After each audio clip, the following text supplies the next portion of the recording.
बलरामपुर जिले का राजपुर विकास खंड का ग्राम पंचायत धंदापुर से लगे छिंदिया डांड मार्ग में महानदी पर 2003 से 2004 में लोक निर्माण सेतु विभाग ने पुल का निर्माण कराया था। इस पुल के निर्माण से अंबिकापुर से प्रतापपुर और राजपुर से प्रतापपुर के बीच आवागमन आसान हो गया था।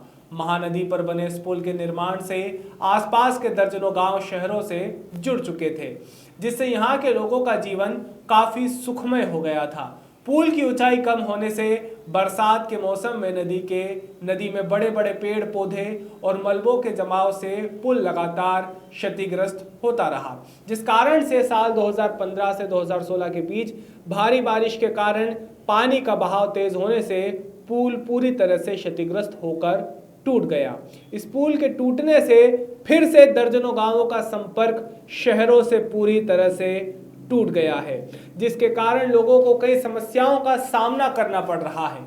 यहां से लोगों ने पुल निर्माण करने के लिए कई बार बड़े अधिकारियों और राजनीतिक नेताओं से लिखित और मौखिक निवेदन कर चुके हैं, जिसका परिणाम लगभग 5 साल बाद साकार होता नजर आ रहा है।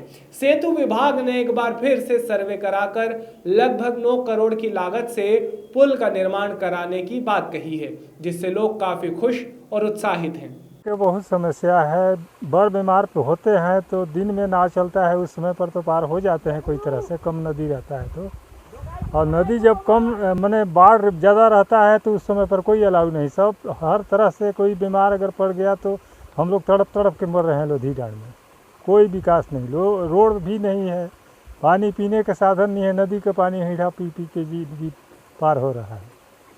उनको आने पर हम लोग के बहुत दिक्कत होता है, मतलब जब वो लोग घुमा फिरा के कोई तरह से इसके बांटते हैं तो ठीक है, नहीं तो हम लोग के कोई उपाय नहीं है इस बार में। ग्राम बदौली से, और यहाँ पुल टूटने के कारण भी आवागमन करने में बहुत बड़ी दिक्कत हो रही है, क्योंकि धंदापुर पंचायत दूर भागों में बटा है, कुछ नदी से उस पार है, कुछ नदी से इस पार।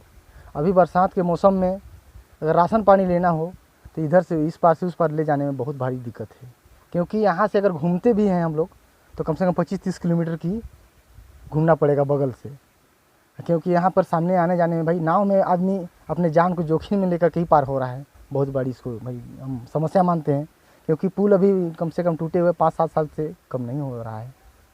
तो हम लोग भाई शासन प्रशासन से भाई मांग ही कर रहे हैं एक तरह से कि ये पुल को अगर बनवा दे तो भाई सबके लिए अच्छी बात है और पब्लिक के लिए बड़ी खुशी की बात होगी। यादव, धंदापुर पंचायत, पारा लोधी डांड।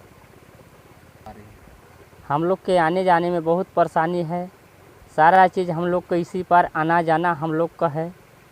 कभी इमरजेंसी में हो गया तो हम लोग को कोई साधन आने का नहीं। नदी है, नदी के पानी में हम लोग डाक नहीं पाते हैं, यही इमरजेंसी हम लोग का है। और हम लोग का सोसाइटी इसी पार है, पंचायत इसी पार है, हम लोग को आने बिना हम लोग को गुजर नहीं होता है, आना ही बहुत ज़रूरी होता है। बीमार पड़ जाते हैं तो उस पर डॉक्टर है ना, एम्बुलेंस से आता है, हम लोग को यही बहुत बड़ा परेशानी आता है। पेशेंट को हम लोग फिर वही नाव ढो के पार करेंगे तब हो पाता है, अगर कहीं ज़्यादा पानी है तो फिर वो भी नहीं हो पाता है, खतरा है उसको जान का। वो जगह छिंदिया डांड नहीं लोधी डांड था, पहले नंबर समझिए इसको। वो जो धंदापुर से लोधी डांड जाने का रास्ता था वो लोधी डांड में पुल बहा था, और वहाँ पर एक नया नाव पर साल हम लोग जलावतरण किए थे। और इस बार जो छिंदिया डांड की जब आपके द्वारा बात बताई जा रही है और वहाँ पुराना नाव की बात कर रहे हैं वहाँ पर, तो ये भी हो सकता है, इसमें कोई दिक्कत नहीं, क्योंकि वहाँ 3 नावें हैं, परसवार में एक अलग है, लोधी डांड में एक अलग है और छिंदिया डांड में अलग है। तो ये अगर ये नाव अगर पुराना है तो इसको हम लोग जो अलकतरा आता है और कुछ मिक्स मटेरियल करके उसको हम लोग मरम्मत कराते हैं, तो हम उसको तत्काल हम मरम्मत कराएंगे, उसमें कोई दिक्कत वाली बात नहीं है, क्योंकि ये लोगों का आवागमन से जुड़ा मुद्दा है, तो इसमें प्रशासन तत्काल एक्शन लेंगे। बिल्कुल सही सुने हैं, ये स्वीकृत हो चुका है और निर्माण कार्य शीघ्र प्रारंभ होगा। तो इंतजार किया जा रहा है टेंडर वगैरह का, जैसे टेंडर फाइनल होता है उसको निर्माण कार्य चालू हो जाएगा।